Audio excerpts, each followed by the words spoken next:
Hello दोस्तों, welcome to our fourth part of human story. और I hope ये last part हो। So let's get started from जहाँ से हमने छोड़ा था वहाँ से कंटिन्यू करते हैं। सो हमने पढ़ा था कि कैसे किंगडम पहले डेवलप किया और फिर रिलीजन आया। रिलीजन शुरू में तो लोगों के लिए काफ़ी अच्छा हुआ, लेकिन विद द टाइम जो स्ट्रॉन्ग पीपल थे वो रिलीजन यूज़ करने लगे, अब अपनी लड़ाई के लिए अपने एज अ टूल यूज़ करने लगे, अपने पावर और इंक्रीज करने के लिए। और विद द टाइम काफ़ी डेंजरस टूल डेवलप होकर आ गया रिलीजन उनके हाथ में, क्योंकि अब उनकी अथॉरिटी क्वेश्चन करनी बहुत डिफिकल्ट हो गया। क्योंकि वो बोलते थे मेरी पावर जो मैं कर रहा हूँ वो मतलब ऊपर वाले की मर्जी से कर रहा हूँ, तो अब ऊपर वाले किसी को मारना या किसी को मतलब परसिक्यूट करना या किसी को कुछ डैमेज करना बहुत ईजी हो गया। क्योंकि तुम ये नहीं बोल रहे कि मेरे लिए नहीं कर रहे हो, तुम ऊपर वाले के लिए कर रहे हो। तो लोगों को भी है कि हाँ हम मतलब ऊपर वाले के लिए कर रहे हैं और मरने के बाद इसका फ़ायदा होगा and all those things. And लोगों के बाद पास भी अब इसका कोई स्केप नहीं हुआ। अगर दुख है तो ऊपर वाला दे रहा है, अगर खुशी है तो यार अब उसके लिए फिर और ज़्यादा किंग को दो, पूजा पाठ करो, चीज़ें करो, जो भी था। मतलब लाइफ काफ़ी डिफ़िकल्ट हो गई थी, क्योंकि रिलीजन पर्सनल अफेयर ना हो के पब्लिक अफेयर हो गया था। क्योंकि कुछ लोग थे जो रिलीजन को ऐसे यूज़ करके सोसाइटी को चला रहे थे। अब रिलीजन को यूज़ करके सोसाइटी चलाने का जो मैंने प्रीवियस इसमें डिस्कस किया था, सबसे ज़्यादा जो डेंजरस चीज़ होता है ना रिलीजन को यूज़ करके सोसाइटी करने का, कि वो स्टैटिक हो जाती है। स्टैटिक क्यों हो जाती है? क्योंकि यार समझते हैं कि रिलीजन एक स्टैटिक चीज़ होता है। क्योंकि रिलीजन कभी भी होगा, कोई टेक्स्ट बुक होगा या कोई रिलीजियस लीडर आए होंगे, उनकी बात जो होगी, वो बुक जो होगा वो फाइनल होता है। जैसे हिंदुइज्म में वेदास होते हैं, वो फाइनल है। कोई 4 वेदास के बाद कोई 5वीं 6ठी वेदा नहीं आएगी, ज़्यादा से ज़्यादा उसका इंटरप्रिटेशन होगा। और वो भी लोग अगर जिनको नहीं होगा वो बोलेंगे अब ये गलत लिख रहा है, ठीक है। उसलिए अगर मुस्लिम में कुरान शरीफ है, कुरान है, तो अब कोई दूसरा उसका सेकंड पार्ट नहीं आएगा। तो जो भी रूल्स एंड रेगुलेशन किंग जब रिलीजन को यूज़ करके बनाते थे ना, तो वो स्टैटिक होता था। क्योंकि वो ये बोल के बना रहे हैं कि ये ऊपर वाले ने बनाया है, तो अब ऊपर वाले ने बनाया है तो वो चेंज ईजिली नहीं कर सकते थे कोई भी चीज़ें। क्योंकि कैसे बताया ऊपर वाले ने आके कि अच्छा अब इसको बदल दो, तो सोसाइटी तुम्हारी विद द टाइम क्या हो जाती है, स्टैटिक हो जाती है। और ये उनके लिए भी फ़ायदा है कि सब कुछ जैसा चल रहा है वैसा चले। लड़ाई चल रही है, लोग रिलीजन के नाम पे आ रहे हैं, दुख भी है तो आराम से खुश हैं उसी में, तो सारा काम चल रहा था। बट इस सब का दिक्कत ये होता है कि सोसाइटी स्टैटिक सी हो गई थी। मतलब जो 500 साल पहले जो चीज़ें चलता था मिडिवल टाइम में, 500 साल बाद भी वही चल रहा है।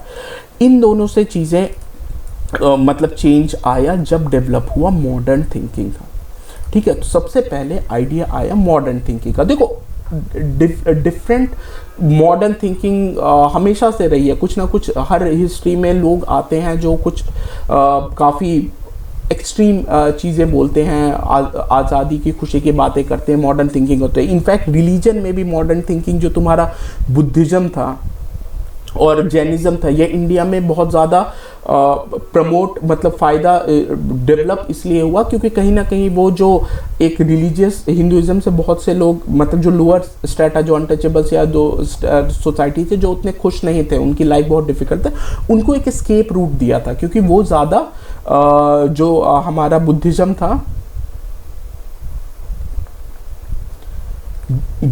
था एंड जैनिज़्म था, ये जो हमारा था ये थोड़ा लिबरल था। मतलब इसमें उतनी हायरार्की नहीं थी, चीज़ें नहीं थी। When we will study we will see. But modern thinking जब धीरे धीरे फ्रांस में या मतलब एक टाइम में यूरोपियन कंट्रीज में जो दूसरे टाइप की मॉडर्न थिंकिंग बनी, यानी कि जो फिर रिलीजन से बाहर, मतलब वो फिर ह्यूमन से है कि हम सब एक हैं, मतलब ऑल आर इक्वल, सब इक्वल हैं। और मतलब कोई किसी के ऊपर नहीं है, कोई नीचे नहीं है, सबको हर चीज़ करने की पूरी आज़ादी है। इक्वेलिटी का कॉन्सेप्ट हुआ, फ्रीडम का कॉन्सेप्ट हुआ। ये मतलब हम सब एक दूसरे के भाई हैं, मतलब ब्रदरहुड का कॉन्सेप्ट हुआ। कोई वैसा नहीं है, एक दूसरे का दुश्मन नहीं है, ब्रदरहुड वाला कॉन्सेप्ट हो, भाईचारा। तो ये सारे जो मतलब मॉडर्न थिंकिंग है कि मतलब नहीं हम कुछ कर सकते हैं तो क्यों नहीं कर सकते हैं, मतलब हम मतलब आइडिया डेवलप हुआ। और ये आइडिया को पहले क्या होता था कि सोसाइटी में इस तरह के आइडियाज़ को ना दबा उबा दिया जाता था, क्योंकि जो सोसाइटी के स्ट्रॉन्ग लोग थे ना, उनके लिए ये सब आइडिया एक तरह से जहर का काम करते, क्योंकि उनकी जो फिक्स्ड सिस्टम जो उन्होंने बना लिया उसको कहीं ना कहीं ये चैलेंज करता है। यार अगर इक्वालिटी आएगा तो फिर वो जो हायरार्की वाला सिस्टम है उसको लोग चैलेंज करेगा, फ्रीडम वाला बात आएगा तो वो जो तुम जबरदस्ती बंधुआ मजदूर रखते हो, चीजें करते हो, वो फिर बोलेगा। अब ब्रदरहुड वाला बात आएगा, फिर लड़ाई क्यों करेगा कोई किसी से, तो लोग नहीं करते थे। लेकिन अब क्या हुआ कि विद द टाइम जब रिलीजन बहुत ज़्यादा स्ट्रांग हो गया ना, तो कुछ नोबल लोग थे, जो खासकर नोबल लोग थे। नोबल हमने पढ़ा था दो टाइप के थे, एक तो रिलीजियस वाले थे और एक तुम्हारे जो ट्रेडर्स वाले थे, ट्रेड करके जो रिच पीपल थे, बैटमैन की तरह रिच पीपल जो नोबल थे ना, इनको एक टाइम के बाद ना रिलीजन खटकने लगा। ठीक है, क्योंकि रिलीजन वाले इनको लगता था यार बिना कुछ किए इतना ज़्यादा पावर खा जाते हैं, सारे रूल्स वही बना रहे हैं और हमें भी फॉलो करना पड़ता है एक टाइम के बाद। प्लस ये राजा की लड़ाई पीठ से भी, क्योंकि ये ज़्यादा से ज़्यादा ट्रेडर वेडर हुआ करते थे, तो इनकी खुशी और समृद्धि इस बात पे डिपेंड करती थी कि कितनी शांति रहे। बट राजा अपनी ग्लोरी के लिए, अपनी रिलीजियस ग्लोरी के लिए, क्रूसेडर का टाइम था, ये था मारपीट लड़ाई पीट करता रहता था। तो रिच लोग चूंकि क्रूसेड और ये सब आइडिया मैं इसलिए हवाला दे रहा हूँ कि ये जो मॉडर्न थिंकिंग ना basically western European western countries में ही डेवलप हुई थी। इंडिया में आई तो बहुत सारी मॉडर्न और थिंकिंग, बट वो कभी डेवलप नहीं हो पाई आम आदमी में, क्योंकि रिलीजन यहाँ बहुत स्ट्रांग था। वहाँ रिलीजन स्ट्रांग नहीं, एक टाइम के बाद वीक पड़ गया, क्योंकि ये वाली मॉडर्न थिंकिंग धीरे धीरे बढ़ने लगी। तो जो रिच ट्रेडर थे, जो नोबल्स थे, वो इनको सपोर्ट करने लगे। ठीक है, क्योंकि इसके इक्वालिटी का टाइम आएगा, फिर डेमोक्रेसी की लोग बात करने लगे कि सबको किंग सारा डिसीजन क्यों लेगा, थोड़ा सब इक्वालिटी है भाई तो हमको भी डिसीजन लेने का बात क्या है। तो ये सारे जो आइडिया थे ना अपने फायदे के लिए ही सही, बट ये जो नोबल से प्रमोट करने लगे। तो देखो, जब भी कोई लोअर एकदम पीजेंट अगर कोई आइडिया सपोर्ट करता है तो वो उतना ज़्यादा फेमस नहीं होगा, लेकिन अगर कोई स्ट्रॉन्ग आदमी उस आइडिया को सपोर्ट करता है, इसलिए पान मसाला का ऐड अगर मैं करूँगा तो लोग तुम बोलोगे कि कौन है ये गुटकेबाज आएगा, लेकिन शाहरुख खान करेगा या अजय देवगन करेगा जुबा केसरी, तो तुमको बोलो यार बड़ा अच्छा चीज़ है, खा दो। तो जो भी इन्फ्लुएंशियल सब खाने लगेंगे बैठ के, पान मसाले पच हर जगह फेंकने लगेंगे। तो जब भी इन्फ्लुएंशियल लोग, रिच लोग कोई चीज़ को सपोर्ट करते हैं ना, तो वो चीज़ वो ईजिली ज़्यादा होता है। और चूंकि ये खुद नोबल है, पावरफुल है, तो किंग भी बहुत ज़्यादा इनको सप्रेस नहीं कर सकते, क्योंकि अल्टीमेटली इनसे ही पैसा आ रहा है। तो with the time modern thinking develop हुई, जिससे फ्रीडम इक्वालिटी का आइडिया आया, जिससे डेमोक्रेसी बनी।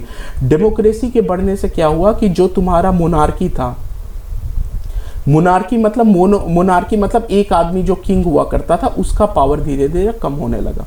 ये बात वेस्टर्न यूरोप में करने लगी। अब विद द टाइम वहाँ पे मॉडर्न थिंकिंग, जब एक बार लोगों को रिलीजन के बंद के नहीं रहना, अलग अलग एक्सपेरिमेंट करो, चीज़ें करो, फ्रीडम मिल गई और ज़्यादा, तो वहाँ पे साइंस एंड टेक्नोलॉजी का भी डेवलपमेंट हुआ। साइंस एंड टेक्नोलॉजी के डेवलपमेंट से क्या हुआ कि बहुत सारी चीज़ें, जैसे स्टीम इंजन हुआ, स्टीम इंजन का डेवलपमेंट हुआ, तो अब बड़ी बड़ी शिप पानी में खुद से चलने लगी। पहले लोग को चप्पू चलाना पड़ता था। ट्रेन, स्टीम ट्रेन बन गई, अब बहुत भारी भारी सामान एक जगह से दूसरे जगह ले जा सकते हो। उसी तरह से गन्स का हुआ, अब वेपन हो गया, अब तलवार पास से जाके किसी का गर्दन नहीं काटना है, अब दूर से एक ठाई से गोली मारो मर जाएगा। तो इन सब के वजह से जो यहाँ की जो वेस्टर्न, इन सब के वजह से क्या हुआ, साइंस जो तुम्हारा जो मॉडर्न थिंकिंग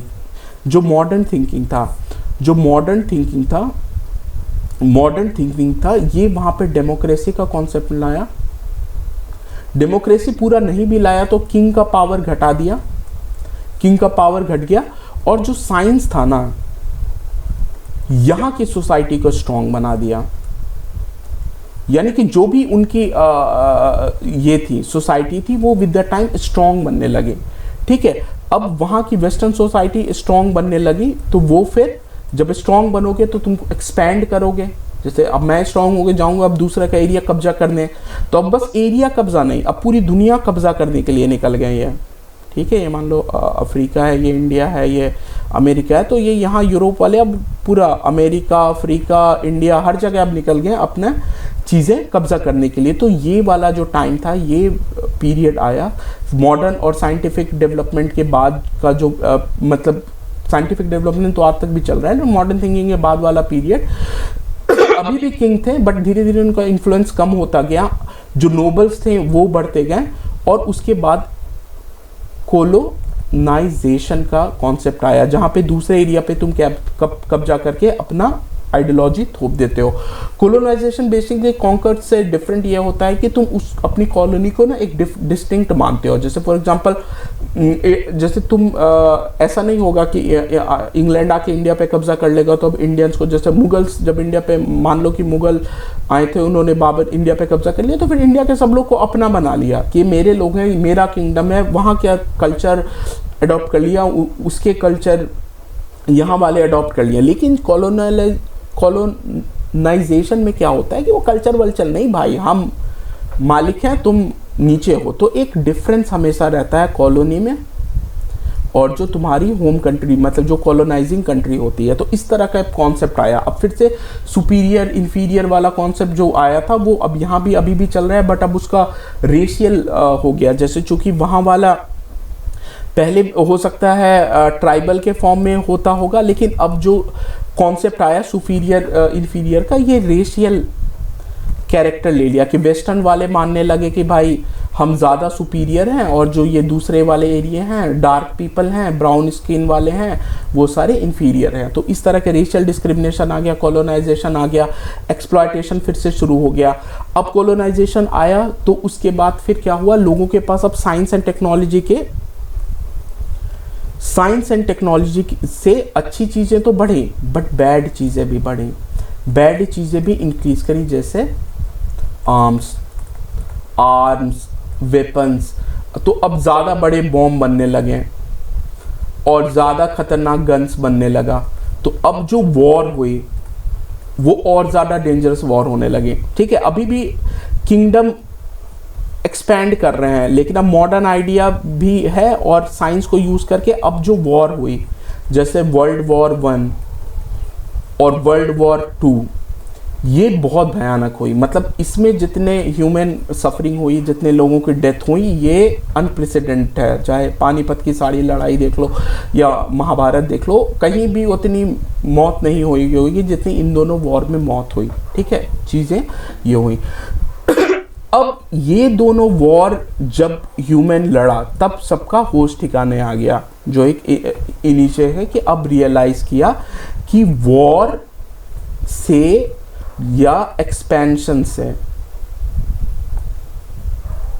कोई फ़ायदा नहीं है, अल्टीमेटली किसी को फ़ायदा नहीं है, मार काट होगा और अल्टीमेटली एक टाइम के बाद जब तुम दूसरों को मारोगे तो कभी ना कभी कोई छुड़ा लेके तुम पे भी हमला कर ही देगा। तो इसका ना कोई फ़ायदा नहीं है। ये लोग रियलाइज़ कर गए और वो मॉडर्न थिंकिंग इसके बाद से जब ये रियलाइज़ हुआ, वर्ल्ड वॉर 1 हुआ, वर्ल्ड वॉर 2 हुआ, अब लोगों ने ना बॉर्डर को